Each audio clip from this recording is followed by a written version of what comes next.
through my veins. Oh, this line can't be tamed. There's fire in my blood.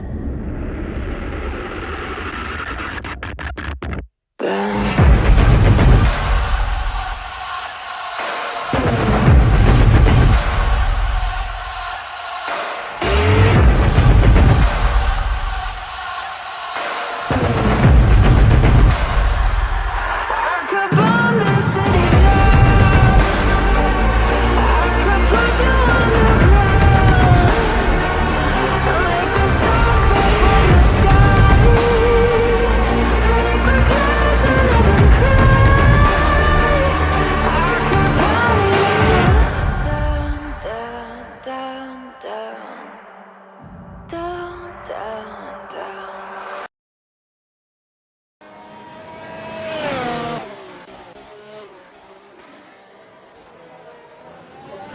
Right then, hello everyone, or buongiorno should I say, and welcome back to the ACOC as we are here at a brand new venue here at the Mugello circuit for the first ever Tuscan Grand Prix in Formula 1.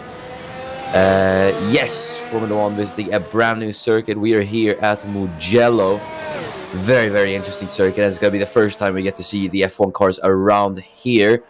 We had Formula 2 here yesterday, and the last season we had DTM around this circuit. So, yeah, the Mugello circuit, we'll see some Formula 1 action. So, we'll see how that goes. We got 12 minutes of 12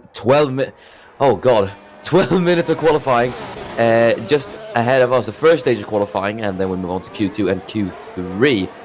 So, that is going to be quite exciting. In the commentary box today is me, Miran FG, going solo once again, and Enis Parachki, as we witnessed, the man in the Mercedes, who's been having a very good run of qualifying performances throughout these recent two races that he's done with Mercedes. He's done very well, as he will just start his lap now, and while you can witness Enis going through his qualifying lap, let's go through the track. So the Autodromo Internazionale del Mugello, located in the municipality of Scarperia e San Piero in the Tuscany region of Italy. The circuit was first opened in 1974. However, racing began in Mugello all the way back in the 1920s, when road races were held on public streets around Mugello, just around Mugello. There's been a lot of different names who won here, but it was closed in 1970 due to a pretty horrific accident which saw road racing on the streets of Mugello stop. And 4 years later, there was a permanent circuit that was built, and yeah, they raced there ever since. So series like the first series to come there was obviously MotoGP, the Italian Motorcycle Grand Prix, was first held in 1976. Then you had sports cars and a few more touring car series over the years, and yeah, there's also the 24-hour series as well. So a lot of different series have been here over the years, and it has been very interesting. But as you can see by the track layout, then, as we'll just go through the track details, you can see it's a very motorcycle, it's got the flowing corners just like a motorcycle track would have.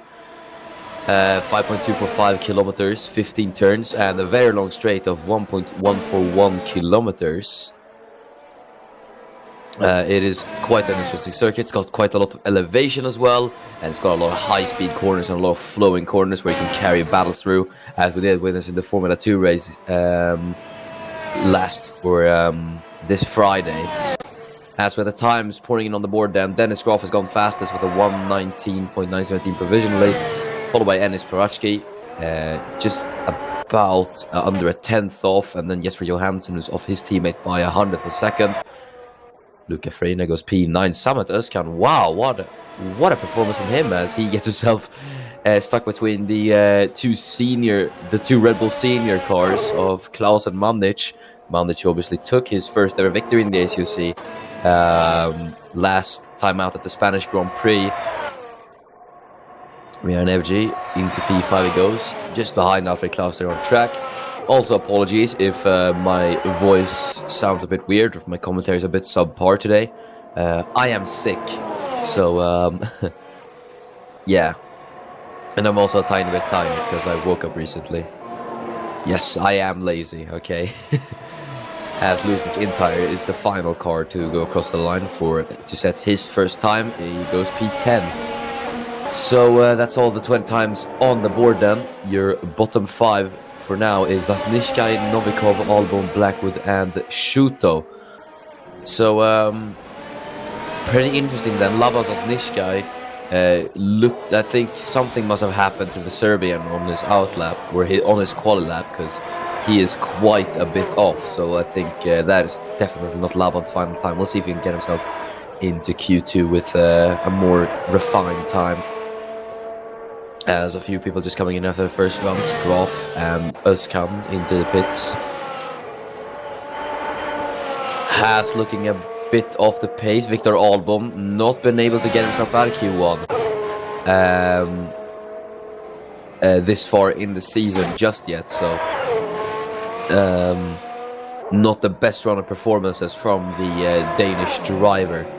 Luca Farina, the man on home turf, currently in P13, as the man who is also on home turf, Franco Gamba, gets himself into P9. He was just P15 there, so he gets himself safely to Q2.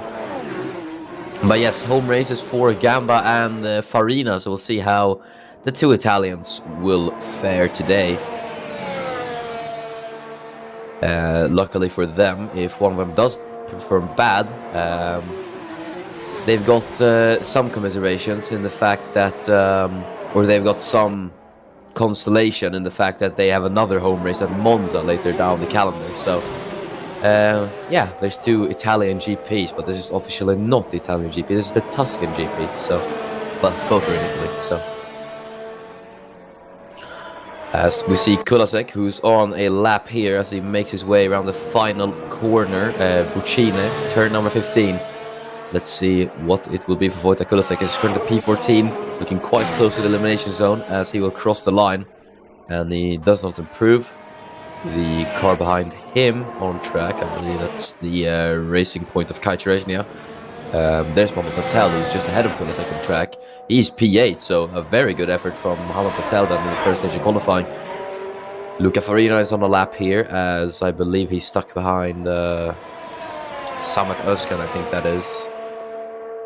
As you see Farina making his way around the first Arrabbiata, the sparks flying off that Alfa Romeo.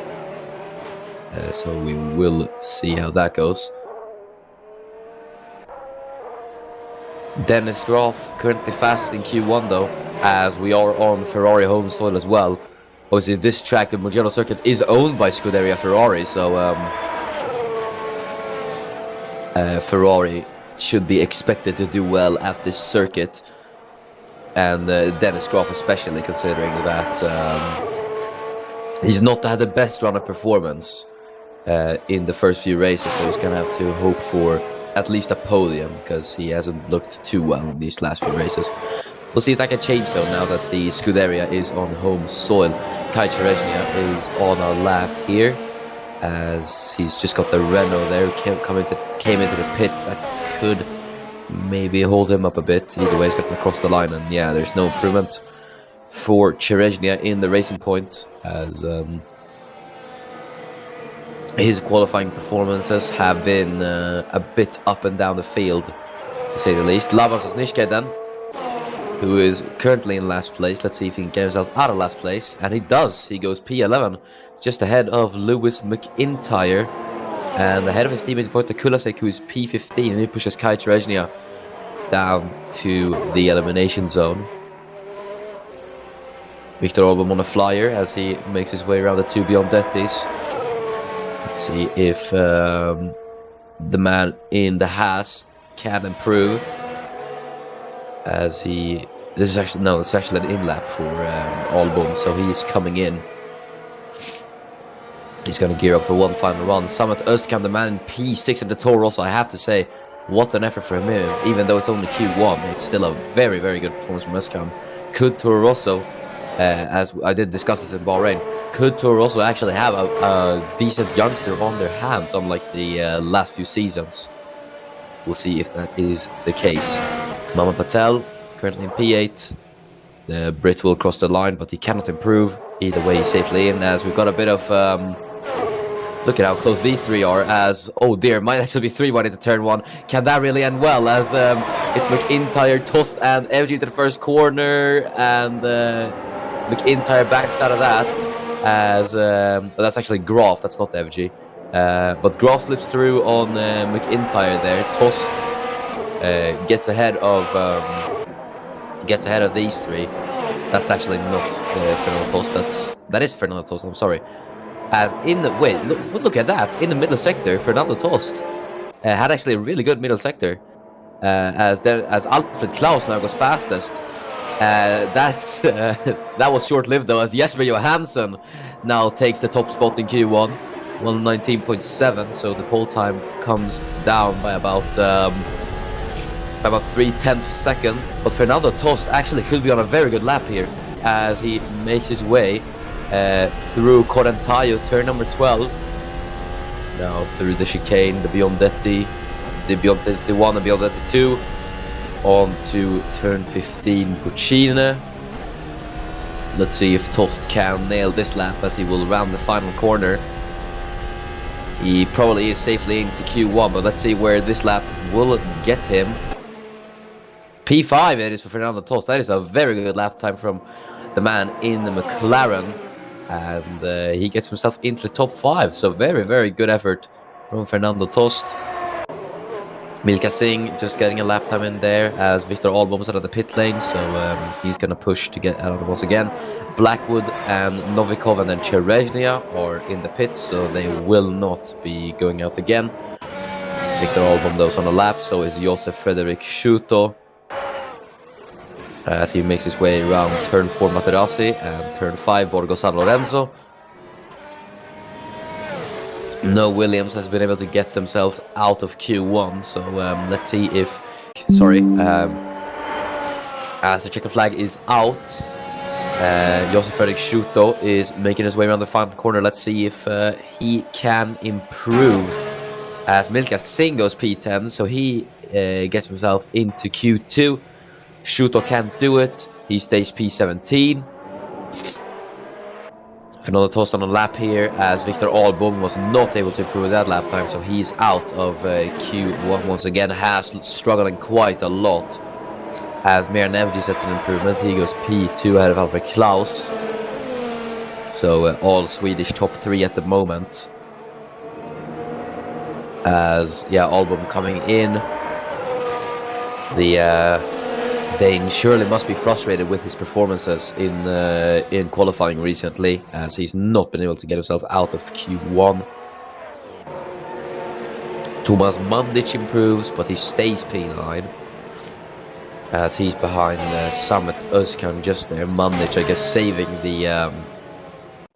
saving his car for Q3, as that is your Q1, or that is your qualifying. So your first stage of qualifying done. Then it's Enis Parachi who actually went fastest there, or was it? No, it was Jesper Johansson. I don't know. I think it's just showing incorrectly, but it was Jesper Johansson who went fastest. And your 5 knocked out are Maximilian Novikov, Victor Albom, Jafari Blackwood, Josef Fredrik Schuto, and Kai Cherezhnia.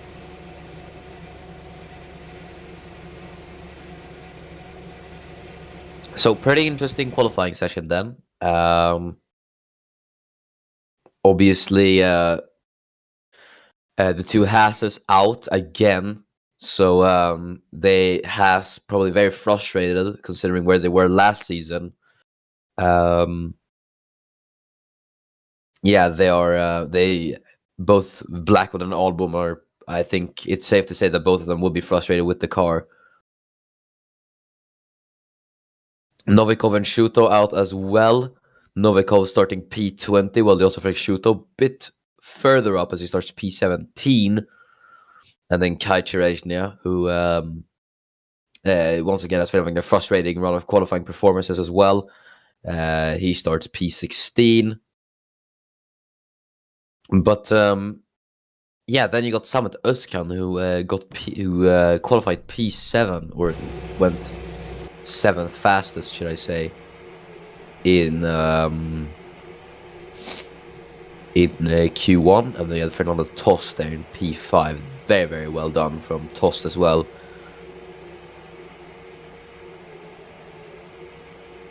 As we're now here for Q2, 10 minutes of the second stage of qualifying gets underway.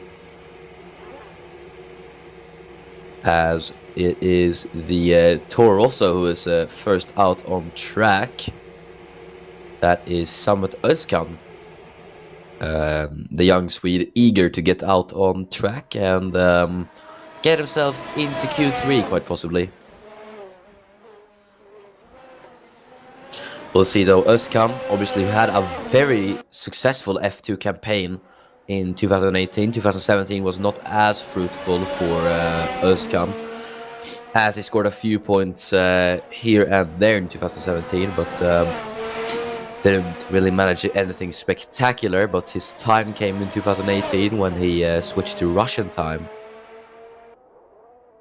Scored a lot of podiums, very consistent points finishes, and took a win at the final race of this F2 season at Interlagos, which allowed him to secure the second place spot. At F2, who was dueling with Rosetta Martinez for that second place spot, so he just grabbed it in the final race of the season, and that earned him a promotion up to Formula 1 with Toro Rosso. Obviously, Özkan, who was the Haas reserve for last season, did not make his debut with Haas. That seat was taken by Jafari Blackwood. So, yeah, he instead got snapped up by the Red Bull Academy, and he now drives for Toro Rosso. So, I could just say Red Bull might have done the right thing with this youngster, as he's really performing well. But onward with a lap of the Mugello circuit, then with Samet Özkan, as he makes his way around turn 3 Poggio Secco. This is the as you can see, a lot of chicanes here as he heads through Materassi and then Borgo San Lorenzo. Then as the track rises down, or goes down should I say, English, through Casanova and Savelli, now through the Arrabbiatas. This part is flat out in these cars. You can see this banking, a little bit of camber on these corners as well. Flat out through the Arrabbiatas, then onto Scarperia, turn 10, named after the municipality where Mugello resides. Then Palagio, turn 11. Now onto sector 3, Correntaio, as he goes on the apex there. Stay on the inside line there as he heads through the Biondettis. Flat out through there, take the curb on the second Biondetti there. Now onto Buccine, the final corner. You want to get a good exit out of here to make sure that you can get a good slipstream on the car ahead. Down this 1.141 kilometer straight, and let's see what it will be for Samet Özkan as he crosses the line. It's a 1:20.933, so it's a pretty alright lap time for Samet Özkan then.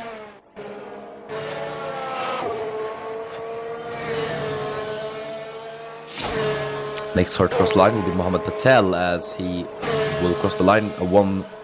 He is about 6 thousandths of a second off Samet Özkan there. As Lewis McIntyre goes faster than the two, and Nis Parachki, unsurprisingly, goes fastest out of the bunch at the moment. Fernando Tost gets ahead of Lewis McIntyre. Dennis Groff there, just about 1.5 hundredth of a second off Ennis Parachki. Alfred Klaus behind Fernando Tost. So Klaus has not had a very good lap. Jesper Johansson, P3, that's P4. That's Miran Evgen now goes fastest by about 0.2 of a second from Ennis Parachki. So, yeah, Ferrari looking quite good at the moment here at Mugello, but we'll see. Mercedes are looking equally strong in my opinion, so I think today's battle will be between Ferrari and Mercedes.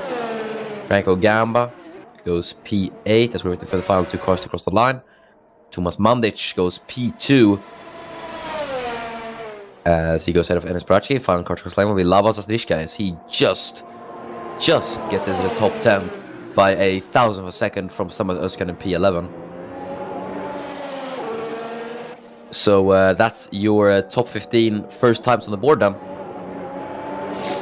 Miran MG is fastest at the moment, and your bottom 5 is Luca Farina, Milka Singh, Wojtek Kulasek, Mohamed Patel, and Samet Özkan.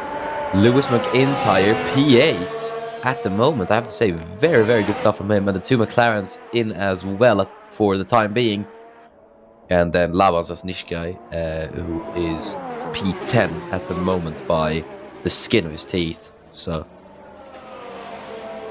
but we got about 4 minutes remaining, so we'll see if anything does change.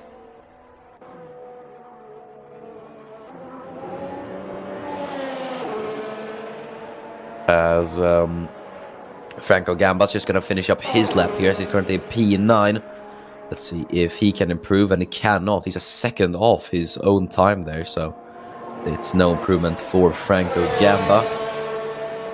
Let's see if the man who replaced him at Racing Point, the man who replaced him at Racing Point, Mohamed Patel, can improve, as Patel makes his way around the final corner. So does Patel currently improve, or will he actually? No, he does not. He does not improve.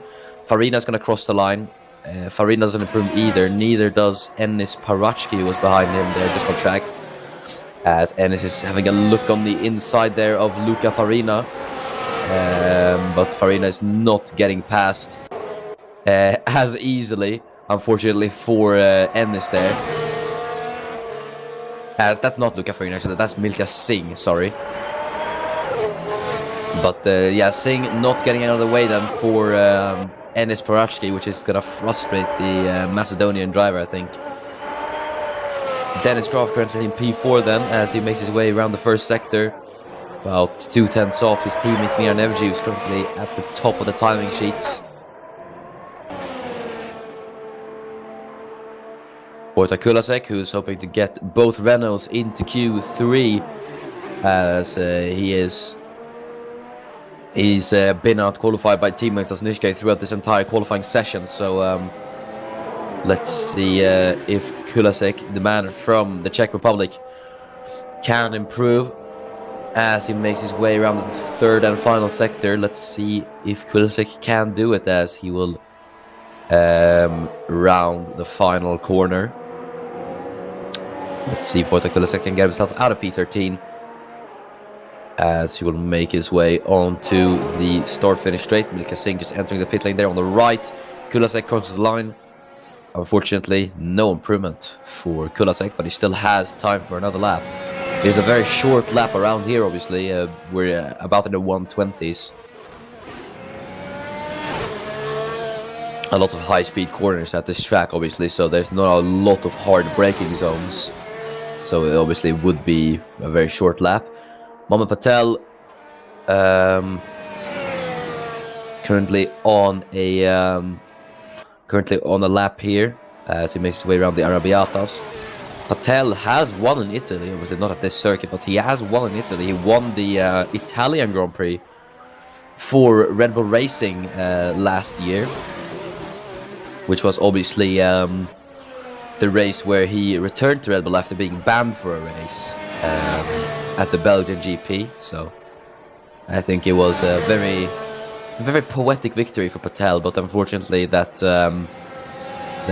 did not earn him the Red Bull drive for 2019. Either way, he takes on a new challenge then. But let's see Mohamed Patel then, as he will cross the line right now, and there is no improvement for Mohamed Patel, unfortunately, and he will stay P12.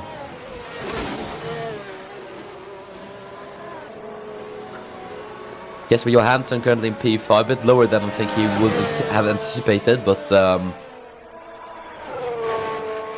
yeah, he is currently just there as Lewis McIntyre gets himself up to P6. What a lap from the man in Toro Rosso.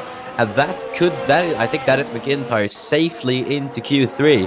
That's a very good lap from the Brit, and he will be very happy about that. I think that actually might become Lewis McIntyre's first ever top 10 qualifying. No, it isn't. I'm sorry. 2018 Hungary, he qualified P7, I believe. As the checkered flag is now out, Samet Özkan comes into the pit, so he has aborted his lap, and he will start P11, so he is not getting himself into Q3, unlike his teammate Lewis McIntyre. Laban Zasnishkai, he's just barely edging the elimination zone there. He's going to cross the line, but he can't improve. So he's going to have to hope that the other guys don't improve. Mohamed Patel does not, so he's into the pits. Wojtek Kulasek coming in as well. Luca Farina, as Lewis McIntyre is trying to get ahead of the Italian there, but yeah, Luca's coming into the pits, so he's going to start P15, and so is Lewis McIntyre as well. So Alfred Klaus on the lap, he's coming in too. So he sees no more point in running. Jesper Johansson coming in as well, so I don't think anyone's finishing their laps except Fernando Tost there, who's gonna go for another run, I guess. No improvement, so yeah, I don't really see the point of that. Milka Singh did improve, but he staged P14, unfortunately. Alfa Romeo will start P14 and P15, unfortunately for them. But yes, that is Q2 done and dusted. Miran FG, fastest in Q2, and your 5 knocked out are Luca Farina, Milka Singh, Wojtek Kulasek, Mohamed Patel, and Samet Özkan. So, yeah, that is interesting then, as we will now gear up for the third and final stage of qualifying.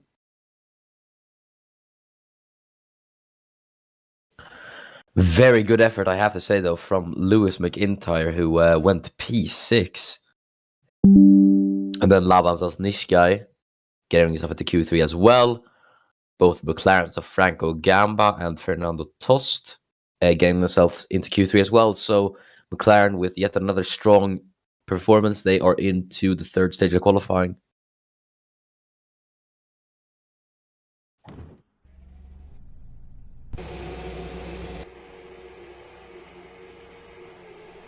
As we are now here for the final stage of qualifying, the shootout for pole begins for the first ever pole position of the Tuscan Grand Prix, and it is the 2017 world champion, none other than the Weltmeister Dennis Graf, who is the first man out on track.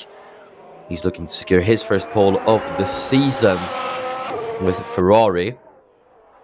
So we'll see how that goes.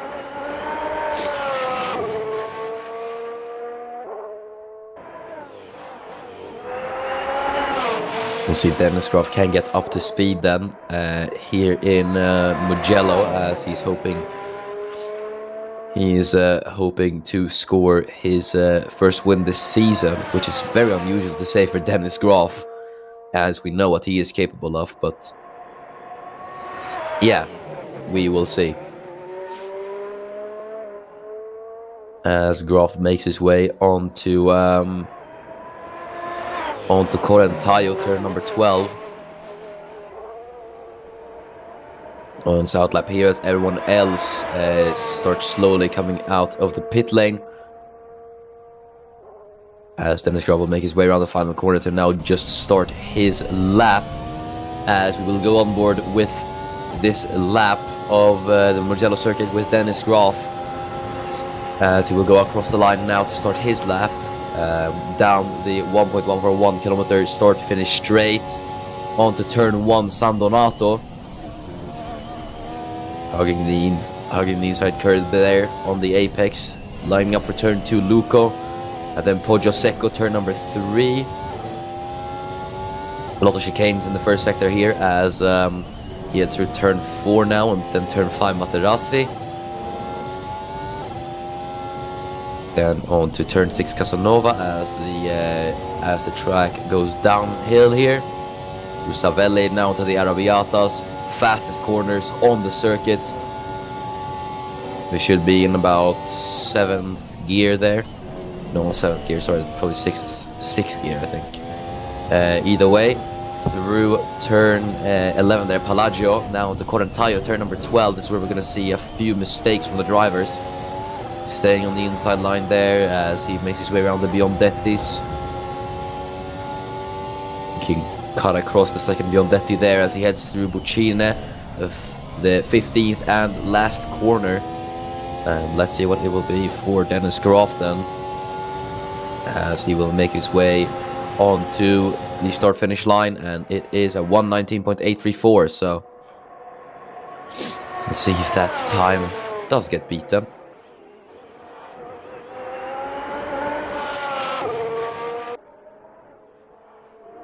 As oh, hold on.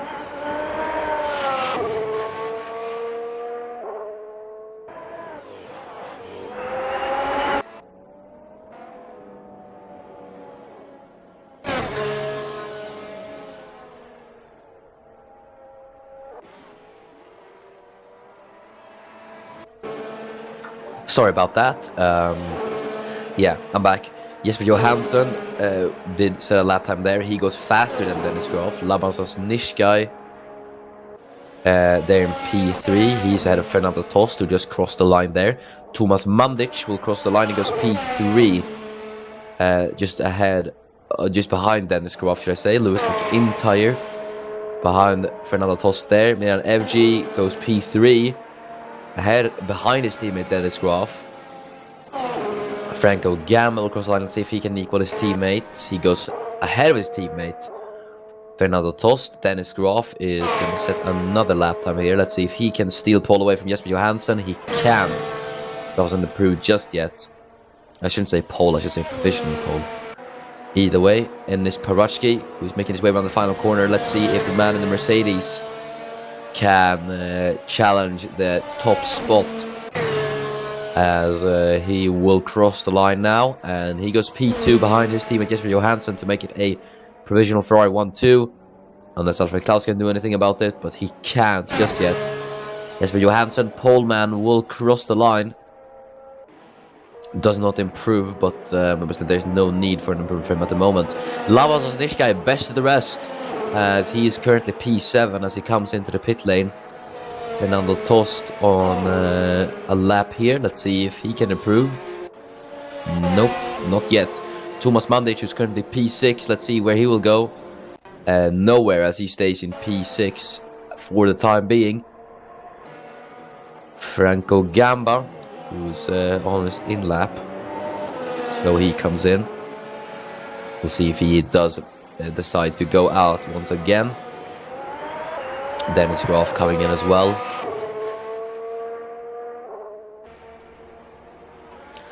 And this Parachki not coming in. He is still pounding around the circuit. At least I believe he is on a lap here. Yeah, Enis Parachki is going to finish this lap. So let's see if he can steal the pole away from Jesper Johansson. Parachki's just been... he's been pretty well on the pace today, but can't quite steal pole from his teammate there, as Alfred Klaus stays in P5. Jesper Johansson looking to extend his advantage over the field.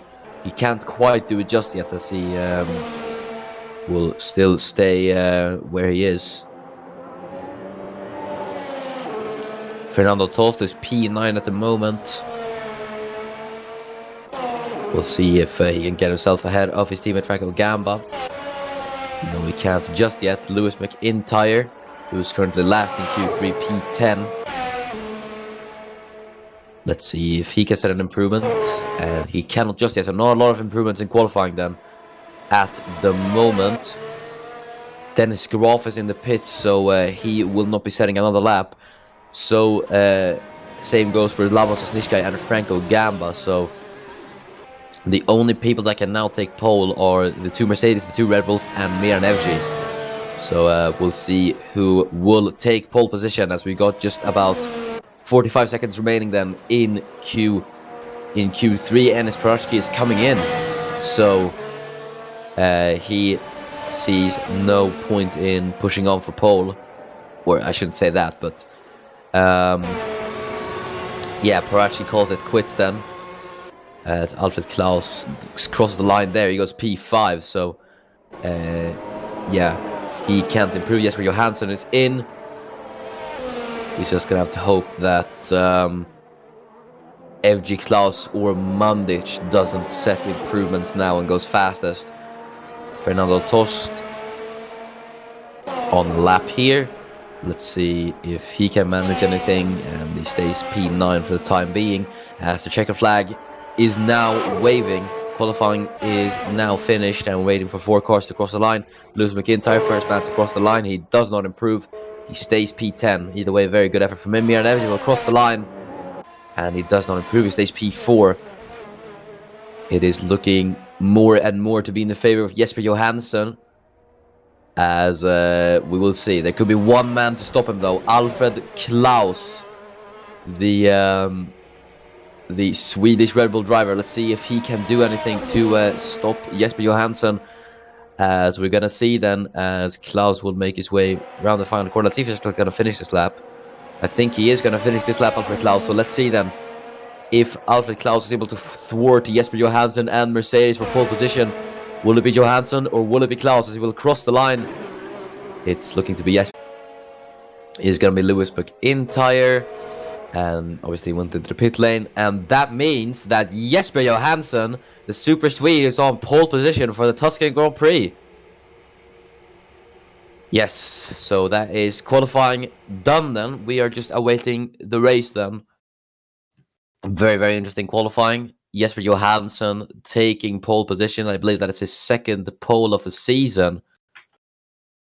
So, very well done from Johansson.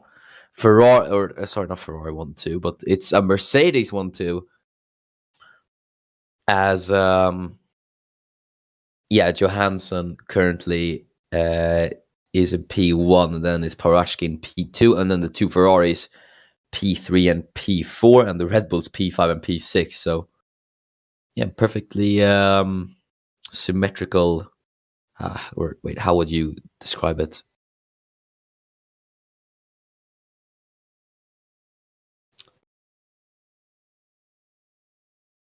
As we got Joe in chat, I presume there was a frame drop. No, it's we've been having some internet issues lately, so the stream does buffer at times, and we don't know why it's happening, and we don't really know what we can do against it. So we apologize for the technical issues, but we'll just hope that they go away shortly.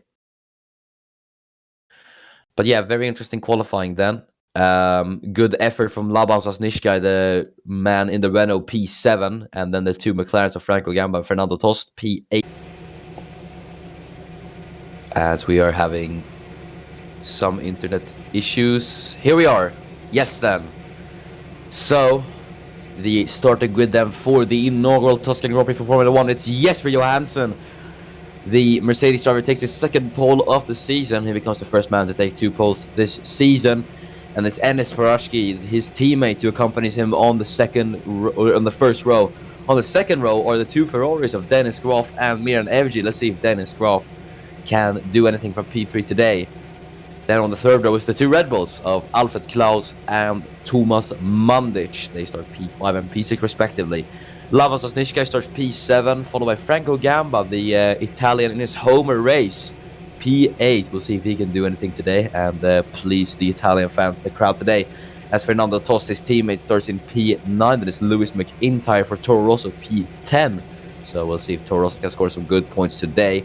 Samet Özkan, McIntyre's teammate, in P11. So Toro Rosso looking very, very good today.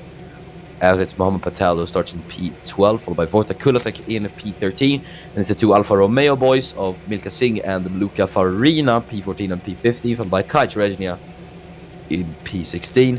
Josef Frederick Schuto starts in 17th place, followed by the 2 Hasses of Jafari Blackwood and Victor Albon. Once again, a very poor qualifying for the Hasses. They're going to have to hope for better in the race. And taking the final spot on the grid will be Maximilian Novikov of Williams. So, let's get on the way with the race, shall we? Jesper Johansson taking the top spot, but then it's Parashkin P2. Let's see if they're going to do it, as we got 6 lights then. And we're on the way for the inaugural Tuscan Grand Prix. And Jesper Johansson seems to have gotten the lead there, but it's a very good start there for the Ferrari behind. as they're looking to line up alongside Ennis Parachi there behind, but it's currently Johansson who leads into the first corner. Parachi covering off the Ferraris as Dennis Groff there trying to look for a way past Ennis Parachi. Miran Evji is going to have to hold off Alfred Klaus there as they're side by side through the turns 3 and 4. Labas Asnishka gets Thomas Mamnic there. Was it the man who replaces Renault whom he gets ahead of? Labas Asnishka could live with the P6 as there's a bit of a dueling going on at the back there as well. Samet Özkan defending from Franco Gambas. He's had a very good start. Lewis McIntyre and Luca Farina wheel to wheel there as McIntyre holds off the Italian Farina as Kulasek and Victor Album side by side. They're a very good start for Victor Album as they head through the Arabiatas. There's a spin off and there's someone off into the gravel, and that's Josef Fredrik Schuto as he loses it into Arabiata 2. Luckily didn't make contact with anyone, but that is Josef Fredrik Schuto out of the first lap of the Tuscan GP. And he's stuck in the gravel, and that is Josef Fredrik Schuto, the first retirement of the session, as he is out of the Tuscan Grand Prix. That's a big shame for him, as Maximilian Novico is in P19, becomes the lone Williams at the moment. But it's Jesper Johansson who leads from Ennis Parachi, Dennis Groff, Alfred Klaus, Miran Evji, and then Laban Sasnishka. Thomas Mandic has fallen down one position then. He's looking to get past Laban Sasnishka once again as they head down the start-finish straight. Is Mandic going to line up alongside Sasnishka? No, not yet. As they head through San Donato, Kai Cherezhny on the outside of Milka Singh as Cherezhny has fallen down a few positions as well. Oh dear, into the grass there, and that's not gonna do wonders for the Polish driver as he's gonna stay P17. Thomas Mandic still chasing down Laban Sasnishka then for P6 as Jesper Johansson leads by about 4/10 from Ennis Parachi. So the battle for the lead is not over as we see Mandic and Sasnishka head through the Arabiatas. This is not good for Thomas Mandic, the man who won last time out at Barcelona, as he's got Fernando Tost in P8 closing up on him. But we'll see if Mandic can clear Sasnishka then, as they will make their way onto the start-finish straight very, very soon. But as you can see, Mandic behind is losing a lot of time on Miran Evji in P5 just up ahead the road. So we will see as they will make their way onto the start-finish straight. Jesper Johansson set the fastest lap now that we enter lap 3 out of 29. Onto the start-finish straight. Sasnishka moving over to try and get Mandic out of the slipstream. And it seems to have worked actually. So Thomas Mandic did not actually close in, but there's Kai Cherezhny now on the inside of Milka Singh. As he tried the outside line, he goes to the inside line as Singh has to back out of that as he goes a bit too wide on the outside, and Cherezhny through for P16. So just a little move there from the Polish driver. And just up ahead the road is Victor Album. As Fernando Tost there, as he's trying to make the move on for Thomas Mandic. That was a very sudden move, and it did not work for Tost, but battling through the high-speed corners is a very high risk, as we saw with Josef Fredrik Schuto, who spun off into the gravel at a very high speed. Luckily there was a lot of runoff there, so he did not make contact with the barriers. Ennis Parachi then, currently in P2, as he is just staying behind his team at Jesper Johansson for the time being. Two Mercedes remaining defiant in P1 and P2, as Dennis Groff a bit further behind the two Mercs, as Thomas Mandic now down the start-finish straight. Will they be able to get Laban Sasnishka this time? I don't think so, as Sasnishka actually appears to be a bit faster down the straight. So yeah, the Honda engine for the Red Bull not doing wonders, as Blackwood's having a look on the outside of Milka Singh there, but he's actually just kind of gone wide there, and that's ruined his momentum on the Alfa Romeo driver. Thomas Mandic lining up alongside Laban Sasnishka there for P6. That did not work for Mandic at all, as he just completely compromised himself on exit, and that's allowed Fernando Tost to catch up once again. But Fernando Tostem and maybe even Samet Özcan could throw themselves into this battle for P6, so we'll see what happens. As Mandic going a bit wide there into Correntaio. As I did mention during qualifying, I think that corner is where we're going to see the most mistakes, because it is a very tricky corner. Zasniczka, Mandic, Tost, and then Özcan all make their way around Bucine. Let's see, can Tomas Mandic get Zasniczka on this lap, as they will make their way down the 1.1 for 1 kilometer long straight. DRS engage for the both of them. That's very surprising, as Mandic has a look on the outside, but yeah, it has not worked for Tomas, and I think he is getting impatient behind Zasniczka now. But still very good defender from Labo Zasniczka. This could be a career best finish for Labo Zasniczka, as he could score a P6 at the moment, as Mandic is trying it once again, but it just isn't working. Tomas has to pace himself, you know, he has to be patient behind Zasniczka, but yeah, Mandic, he's a young driver, so yeah, it's his first season with Red Bull, but yeah, this is not where he wants to be, considering that he was P1 obviously at Barcelona.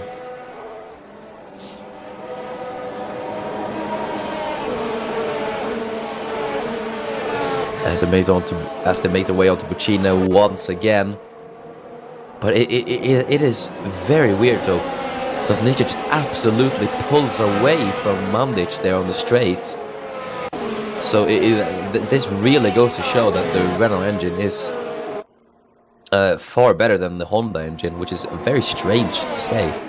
But no, not really, considering their run of performances in the last few years.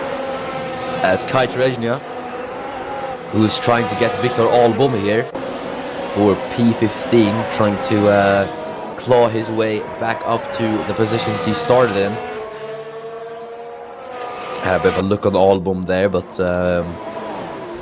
yeah, Albom shut the door.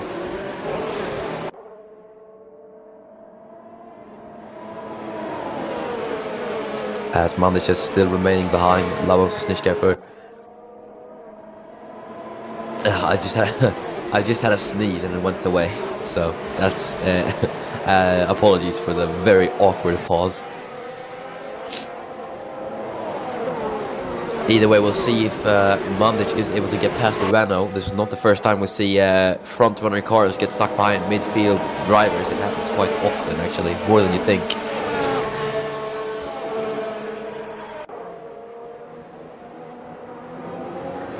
Obviously, I think one prime example would be the 2018 Azerbaijan Grand Prix, where Alex Arnold was stuck behind Ruslan Protsiuk for P3.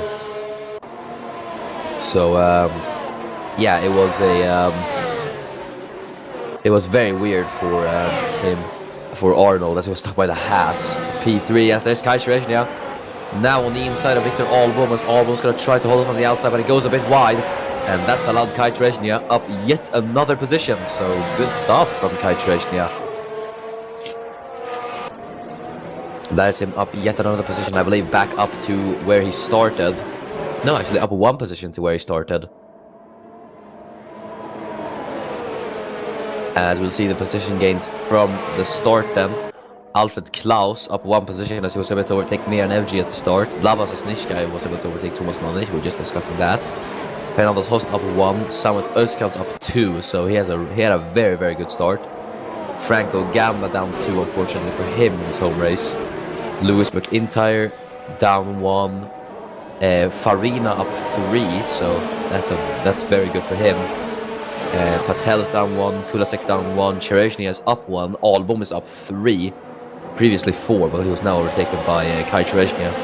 Milka Singh is down 1, Blanket stays where he is, and Maximilian Novikov is up 1 position due to Josef Schuto, his teammate DNFing. As Tomas Mandic, could he now try the move on Labo Zasniczka? Looks to the outside, switches to the inside though, as he's gonna go on the inside now of Sosnishka. I think this should be the move done for him. And we will see as Sosnishka puts up a bit of defense, but he can't really do much against Tomas Mandic. And Mandic finally gets ahead of Lavan Sosnishka. So that is Tomas Mandic up at the P6, but look at the gap between him and Miran Evji. 6.8 seconds. So Mandic, yeah, I don't even know if he's going to be able to catch up to the rest. Wow, goodness me. Either way, that demos Sosnishka down to P7, and he's now got Fernando Tost to deal with behind. So we'll see if Sosnishka is able to put up the defense to the McLaren behind him at the moment.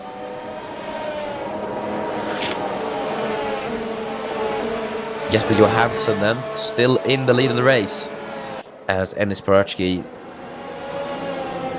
holding a consistent gap behind his teammate, as Fernando Tost looking rather close to the back of Lavan Sosnishka.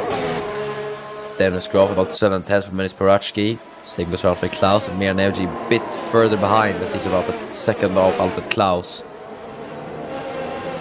So I think the gaps are starting to spread out a tiny bit more at the front, but not by much.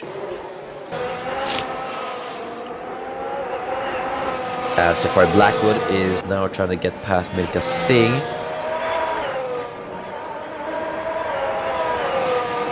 But yeah, he's not been able to overtake him just yet. He's stuck behind. He's been stuck behind the Indian driver for a very long time now, so it's a shame for him. Either way, we will focus on the battle for the lead then.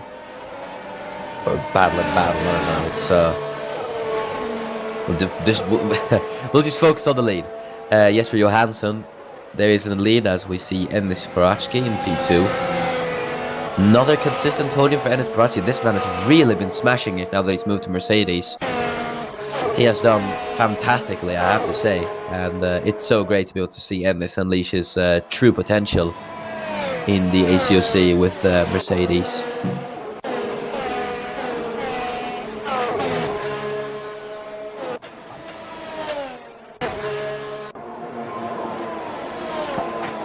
As Mohammed Patel is now trying to get past Luca Farina, as there's a battle for P12 going on here, but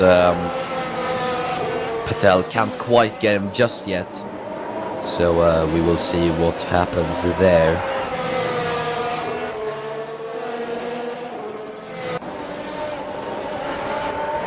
As we see them make their way around turns 4 and 5. Patel not getting any closer to Farina there. As we go on board with Enis Parachki here, you can just see his fellow teammate Jesper Johansson there just up ahead for the lead.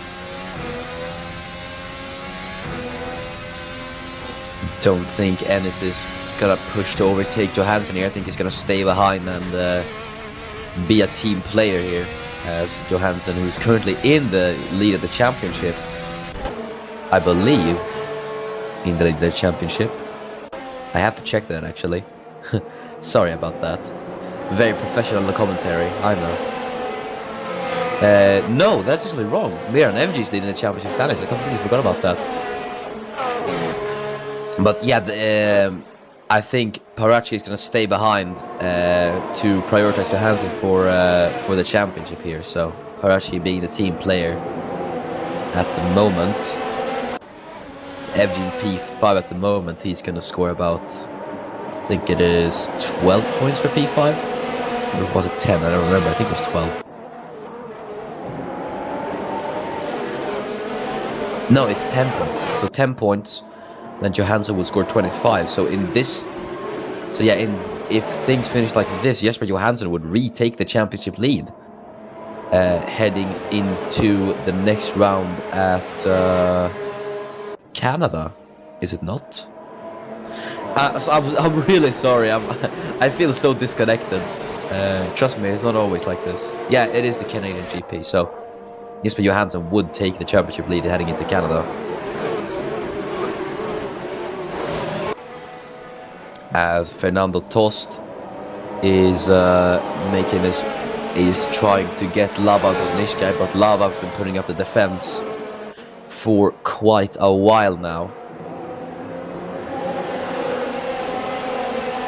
So we'll see if Tost can get ahead of Sosnishkai now as they approach the start-finish straight. There he goes, Fernando Tost. Looks on the outside, but he switches to the inside line, tries to sell the dummy on Sosnishkai as he goes on the inside line of the Renault now. They're going to be side by side through the chicane though, as Tost can't quite do it just yet, but they're on the inside line. Fernando Tost gets it done on Labas Sosnishkai. That is Sosnishkai down yet another position. Very nice move from Fernando Tost though, and that is him up to P7. As Samet Özkan, they're getting a bit too much on the curb, and that's going to prompt Franco Gamba to have a look on the inside of Samet Özkan. Oh, bit of a slide there for Gamba, and luckily he was able to hold it though, but that was, I think, a bit of snap oversteer for Franco Gamba as he was trying to get past Özkan.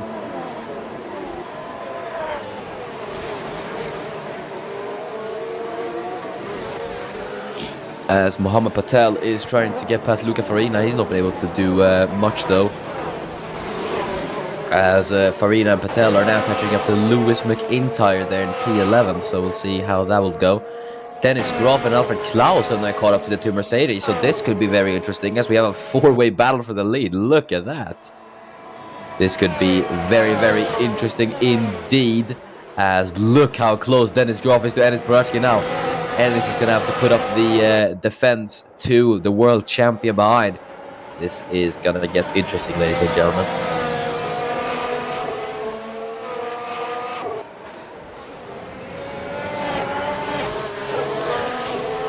As we see Parashki and Johansson and all of the crew here make their way through Casanova and Savelli. Parashki pulling away a bit in these corners from the Ferraris. I see that the Ferraris and the Red Bull seem to catch up more in the third sector to the Mercedes, but yeah, we will see what happens here as we see Johansson and Parashki make their way around Corentayo. Miranevski just there behind us. We just barely see him there on the TV camera. We'll see if he can catch up to these guys as well, and he probably needs it because he's in a championship fight with Jesper Johansson at the moment. As we head down the start-finish straight now, Dennis Groff is going to want to try and clear Enis Parashki here and disrupt that Mercedes 1-2. As they head down the start-finish straight, is Groff close enough to try it? He has a look on the inside. Is Parashki going to leave the space as he's gone off into the gravel a bit, Enis? And he's actually still remained ahead though of Dennis Groff, and that's just kind of slowed Dennis down. So that could allow Alfred Klaus to maybe make a move for the podium places as he's quite close to him there. As there's Gamba and Özkan side by side as Gamba tries it on the inside. Now he gets it done as Franco Gamba slips up into P9, gets past the Swede of Samet Özkan. Good move from Franco Gamba as that is him up into the 9th place. And he has now got Labas Osnishkai just ahead of him there in P8.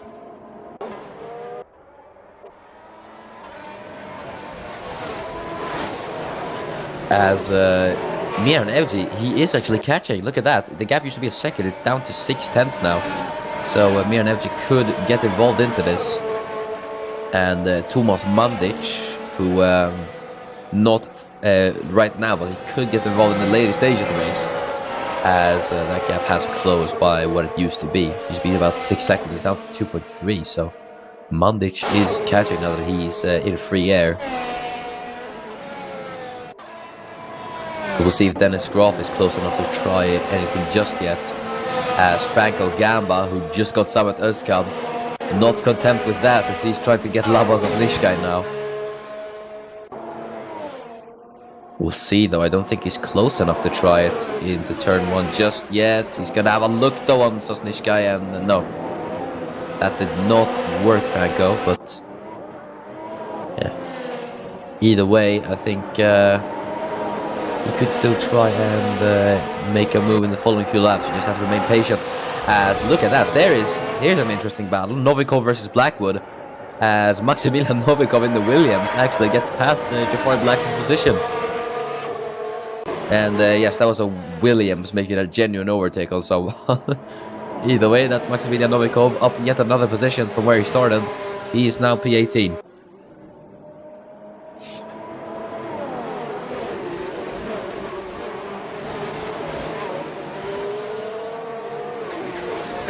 Lawan Sosnishkai not looking quite on the pace today, as he's kind of backing up Franco Gamba into the two Toro Rossos here. So they'll get involved into this battle as well. As we see these 5 head down the start-finish straight. Dennis Graf trying to look for a way past Enis Parachki here, as he has a look on the outside of Enis Parachki. That's not going to work, though, Dennis. As they're side-by-side heading to San Donato.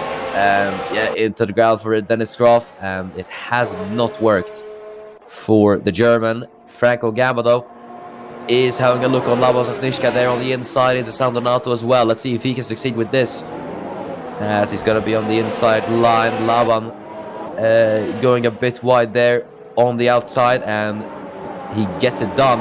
Mohamed Patel gets to move down on Luca Farina as well, so patience has finally paid off for Mohamed Patel, and he is up into P12. So very good stuff from Mohamed Patel as well. Same goes for Franco Gamba, who's now up into 8th place. The Italians watching the crowd should be delighted about that. Now Laban Sosnishka having to defend from Samet Özkan behind. So let's see if Özkan is able to get past Sosnishka. Laban is just dropping like a stone here at Mugello. So yeah, that's a bit of a shame for him, as he does not seem to be able to find the pace at all. As we now head down the start-finish straight. Dennis Graf looking very, very close to Enis Parachki, as he has a look on the outside. That's not gonna work, Dennis. And yeah, into the gravel, and it does not work. I do not know why Dennis is so defiant on trying it on the outside. Either way, it has not worked for Graf, as Özkan's looking for a way past Laban Sosnishka now. Nothing comes out of that, though, just yet, so he's gonna have to be patient. As Maximilian Novikov looking to get another position, as he's gonna be on the inside of Milka Singh now into the first corner. It's going to be Novikov versus Singh. Singh there on the outside. Can't quite defend from Novikov. And Maximilian Novikov has actually gotten another position. So that is pretty interesting. As that is Maximilian Novikov up into P17. He's now got Victor Albom there just up ahead. So we'll see if Albom will be overtaken by the Williams. Well, where's he got his pace from? That is very interesting.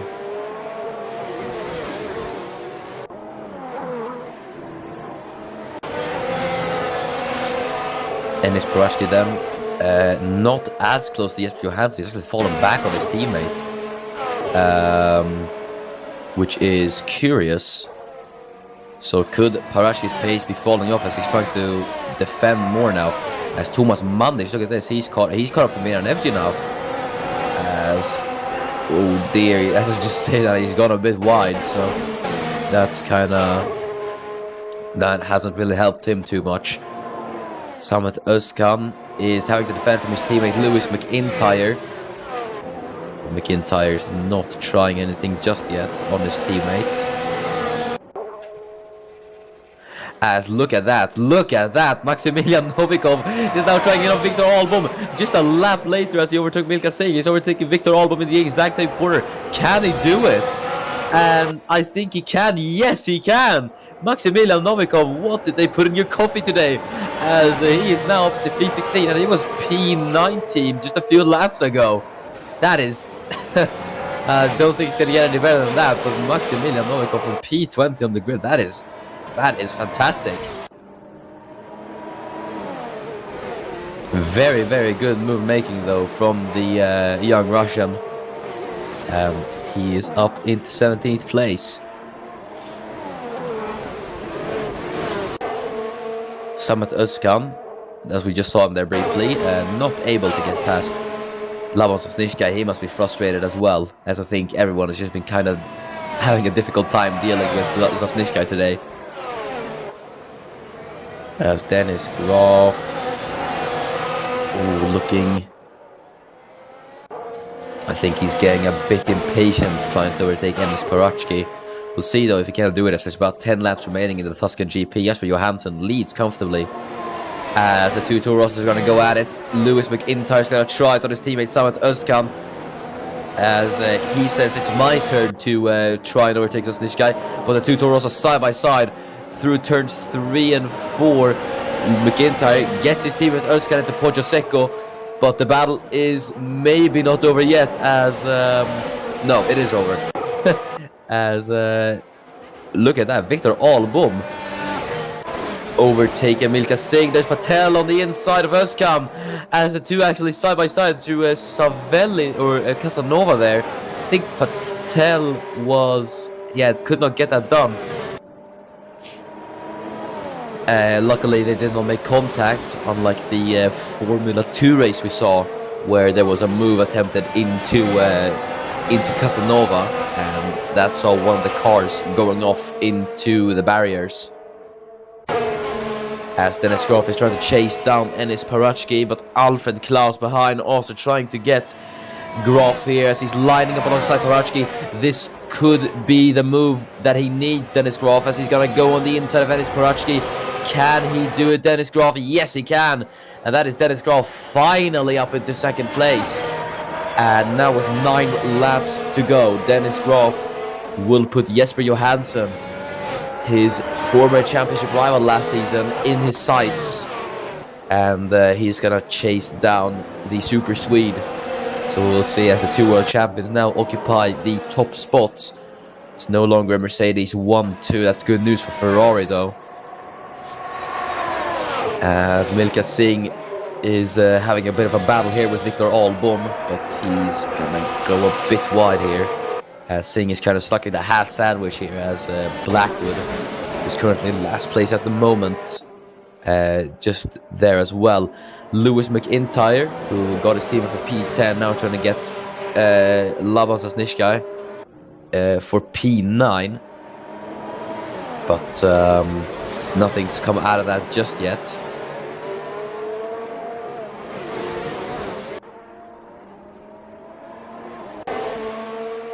As we will now watch Alfred Klaus as he's on the back of Enis Parachki. So Parachki, is he gonna fall out of the podium places? Quite possibly, as Alfred Klaus into the first corner on the outside. That's not gonna work, I don't think. I think Parachki is gonna have this successfully defended, and off into the gravel goes Alfred Klaus, and that has allowed Enis Parachki to hold on to the podium position for now at least. That's Lewis McIntyre, still in P10 at the moment. He scored 1 point, but he wants to score 2, as he wants to get past Laban Zasnishka. These guys at the back, obviously they'll score 0 points, but still some nice little battling for position, as Singh can be on the inside of Victor Albom now. These two have gone quite back and forth, as Victor Albom, as he loses control of his Haas, and that is, I think there might have been contact between the two teammates, but Victor Albom rejoins in P18, and he has sent both of the Hasses down quite a far bit.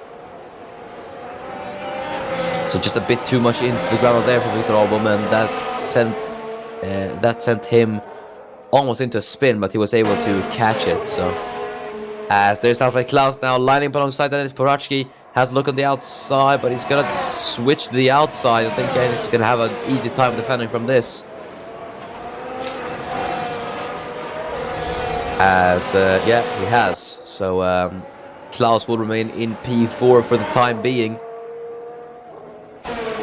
Let's see if Laban Zasnishka will have an easy time defending from Lewis McIntyre. And I think he will actually, as McIntyre's going to try the outside line. Yeah, and it has not worked. But has it actually, as he's going to go on the inside.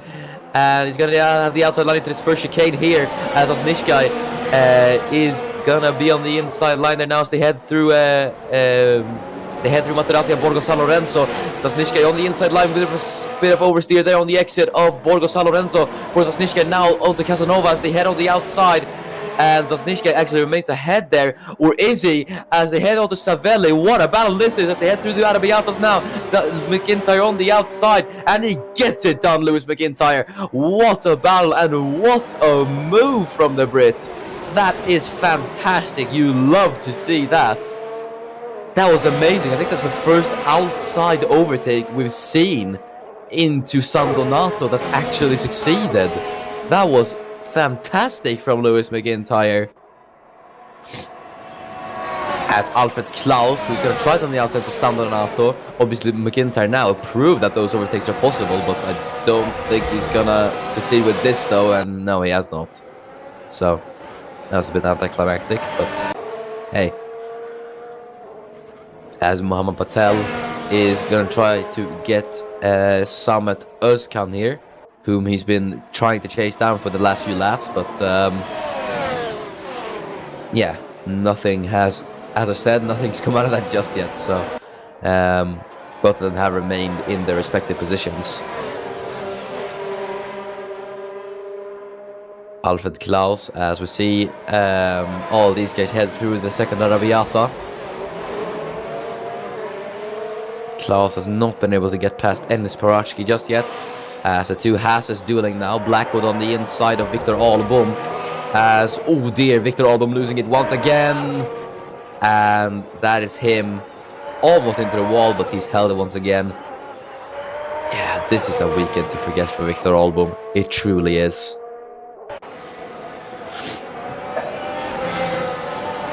As Alfred Klaus, who could be under pressure from Miran Evji here actually, as Evji lining up alongside his fellow Swedish compatriot quite early. So we'll see if he can succeed with this move. I don't think he is, though, as he's going to try the outside line on Alfred Klaus here, and no, that does not work for Miran Evji. So Klaus, in a matter of laps, has gone from offense to defense. As he was attacking Enis Parachki, he is now defending from Miran Evji.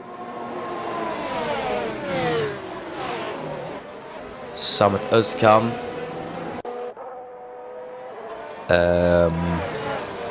Yeah, he's just remained where he is, I guess. Alfred Klaus. Trying to get past Enis Parachki here.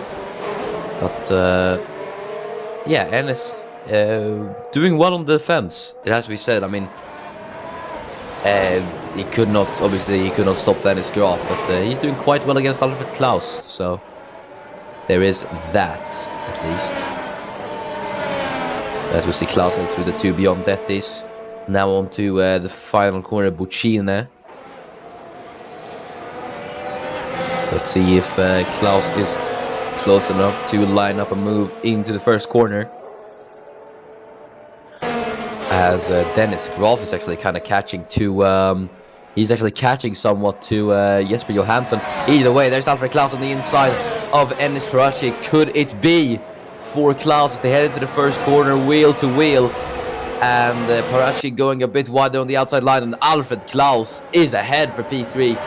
Enis Parachki's consistent podium scoring could maybe be over, but either way, it's still P4, so it's not too bad for Parachki.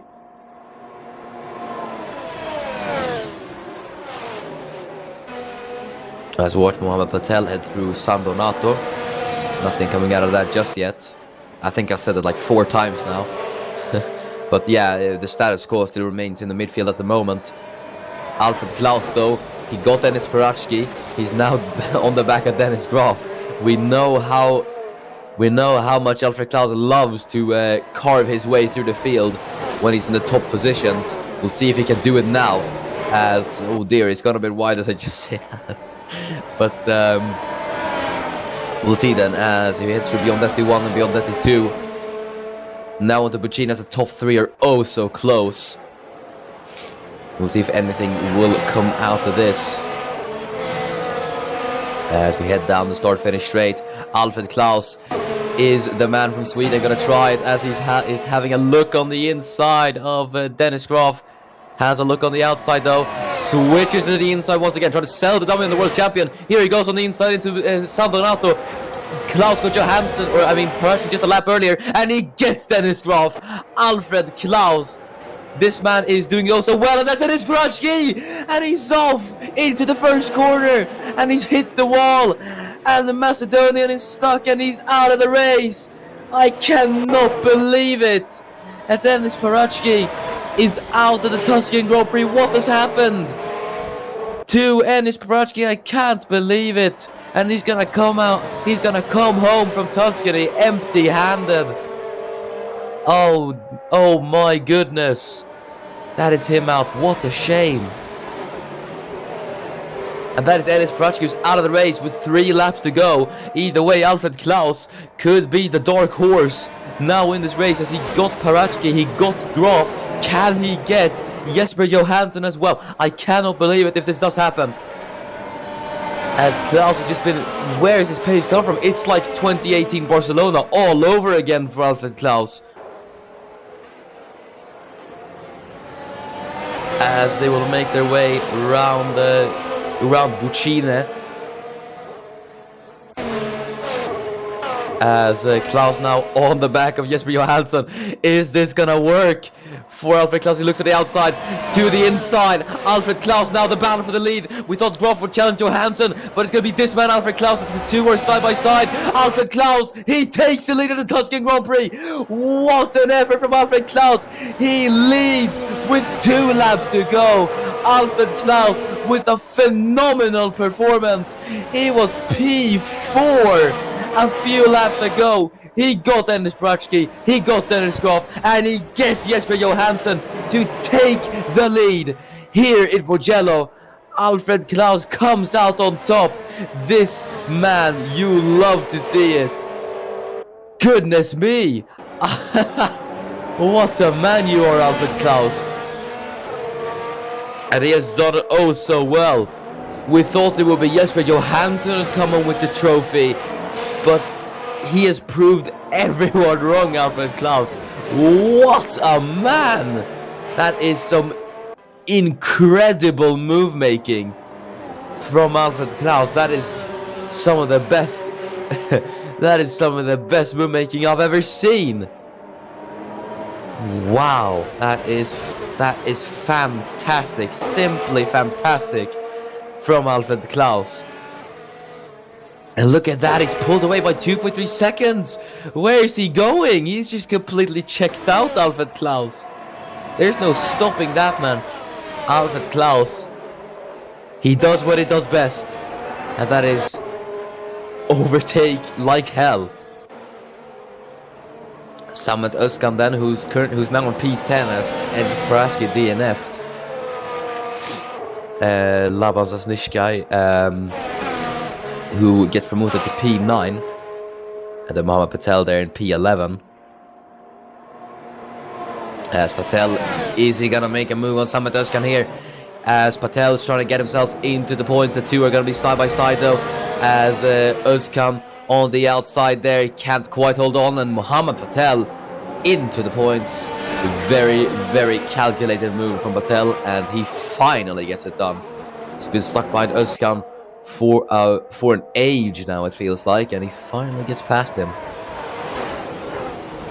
Tomas Mandic, who is stuck behind the 2 Ferraris here, stuck behind Miran Evji.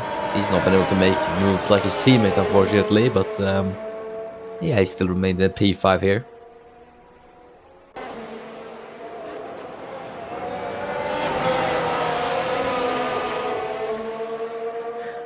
Dennis Graf, who is still trying to catch Jesper Johansson, not for the lead this time, but yeah, I don't think anything's going to come out of this, unfortunately. As we now start the final lap of the race. Jesper Johansson has led every lap, or no, led every lap until just a few laps ago, and Alfred Klaus took the race lead with about 2 laps to go. And now that Klaus leads, he will be the first man this season to not win from pole. So that's going to be very interesting. As Mohamed Patel now on the final lap of the race. He's trying to get Labas Osnishkai, but I don't think anything's going to come out of this. Miranevci trying to hold off Thomas Mannichen. I think he is going to do it. But Alfred Klaus, where is he? As Alfred Klaus then. Here he is as... No, that's Miranevci. As, yeah, there he is. Alfred Klaus. You really wouldn't have thought that this man would have taken the victory today. But he will round the final corner. It's a fantastic performance from the Swede, as Alfred Klaus will cross the line to win at last in 2019. He wins the Tuscan Grand Prix. What a drive from him. Jesper Johansson comes on P2. Dennis Graf is P3. Fernando Tost, what a performance. P6.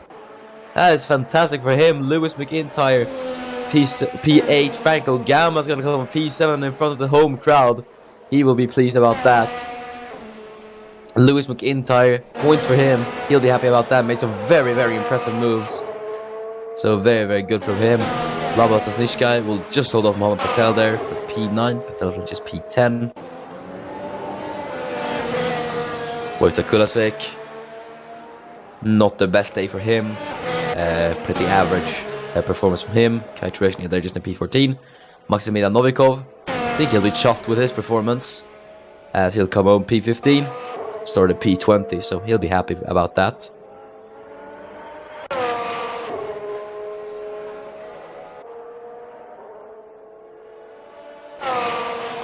And we're just waiting for the 2 Hasses to cross the line. There's Blackwood and there's Victor Albom. That is a day to forget for Victor Albom. Not his brightest performance ever, as he will now cross the line.